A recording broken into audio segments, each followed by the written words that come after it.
منظوری ضروری ہے۔ امریکہ میں کووڈ-19 کیسز میں روزانہ کی بنیاد پر اضافہ جاری ہے اور بیماریوں کی روک تھام اور کنٹرول کے مرکز CDC کا کہنا ہے کہ اس مرتبہ سردیوں میں اس کی شدت برقرار رہے گی۔ CDC کے ڈائریکٹر رابرٹ ریڈ فیلڈ نے امریکی ایوان تجارت کی فاؤنڈیشن میں ایک پریزنٹیشن دیتے ہوئے کہا کہ حقیقت یہی ہے کہ دسمبر، جنوری اور فروری میں کورونا وائرس کی لہر شدید ترین رہے گی اور ان 3 ماہ کے دوران صورتحال امریکہ میں صحت کی تاریخ کے حوالے سے مشکل ترین رہنے کا خدشہ ہے۔ ریڈ فیلڈ کا کہنا تھا کہ کورونا وائرس کی موجودہ لہر پہلے کے مقابلے میں خراب تر ہے، جس کے دوران کیسز کی تعداد اور اموات میں شدت سے اضافہ ہونے کا خدشہ ہے۔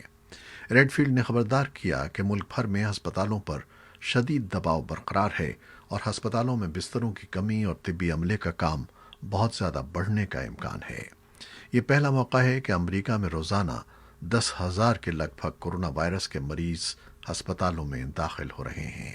ریڈ فیلڈ نے لوگوں کو مشورہ دیا کہ ماسک پہننا اور سماجی فاصلہ برقرار رکھنا جاری رکھیں۔ CDC نے ہدایت جاری کی ہے کہ کورونا وائرس سے متاثر ہونے کی صورت میں لوگ خود کو 10 روز تک کوارنٹائن کریں۔ ایسے وقت میں جبکہ دنیا کے متعدد ملکوں میں کورونا وائرس کی دوسری لہر آئی ہوئی ہے اور وہاں کیسز میں اضافہ ہو رہا ہے، بھارت میں نئے کیسز میں مسلسل گراوٹ آ رہی ہے۔ حکومت کے اعداد و شمار کے مطابق اکتوبر کے مقابلے میں نومبر میں کورونا کیسز میں 32% کمی آئی ہے۔ بھارت میں جہاں اکتوبر میں یومیہ کیسز تقریباً 1 لاکھ تک پہنچ گئے تھے، وہاں اب گزشتہ 3 ہفتوں سے یومیہ 50,000 سے کم کیسز رپورٹ ہوئے ہیں۔ جرائم کی روک تھام کے لیے سرگرم انٹرنیشنل پولیس انٹرپول نے خبردار کیا ہے کہ بین الاقوامی سطح پر منظم جرائم کے گروہ کورونا کی جعلی ویکسین فروخت کرنے کی کوشش کر سکتے ہیں۔ بدھ کو فرانس میں انٹرپول کے ہیڈ کوارٹر سے جاری کردہ بیان کے مطابق تمام 194 رکن ممالک کو اس خطرے سے آگاہ کر دیا گیا ہے۔ انٹرپول کا کہنا ہے کہ منظم گروہ جعلی ویکسین کی آن لائن فروخت کی بھی کوشش کر سکتے ہیں۔ ٹرمپ انتظامیہ نے چین کی سرکاری کمپنی سنکیانگ پروٹیکشن اور کنسٹرکشن کارپوریشن کی تیار کردہ صوتی مصنوعات کی درآمد پر پابندی لگاتے ہوئے کہا ہے کہ اس کمپنی میں مصنوعات کی تیاری کے لیے ملک میں موجود نسلی اقلیتوں کے زیر حراست افراد سے جبری مزدوری کروائی جاتی ہے۔ امریکہ کی customs and border protection agency CBP نے بدھ کے روز ایک حکم نامہ جاری کیا ہے جس کے تحت مذکورہ چینی کمپنی سے مصنوعات کی درآمد کو روک دیا گیا ہے۔ ہوم لینڈ سیکیورٹی کے محکمے کے قائم مقام ڈپٹی سیکریٹری کین کچنیلی نے ایک بیان میں کہا ہے کہ میڈ ان چائنا لیبل کو وارننگ لیبل تصور کیا جائے کیونکہ ان مصنوعات کی تیاری میں جبری مزدوروں سے کام لیا جاتا ہے۔ پیپل میگزین نے اس سال کے لیے اعزاز پانے والوں کا اعلان کر دیا ہے، جس میں 3 معروف فنکاروں کے ساتھ موذی امراض کے ماہر امریکی ڈاکٹر اینتھونی فاؤچی کا نام بھی شامل ہے۔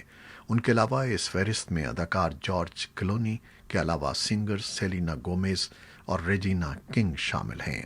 ان سب کا انتخاب ایک مشکل سال سن 2020 کے دوران ان کی مثبت خدمات کی بنیاد پر کیا گیا ہے۔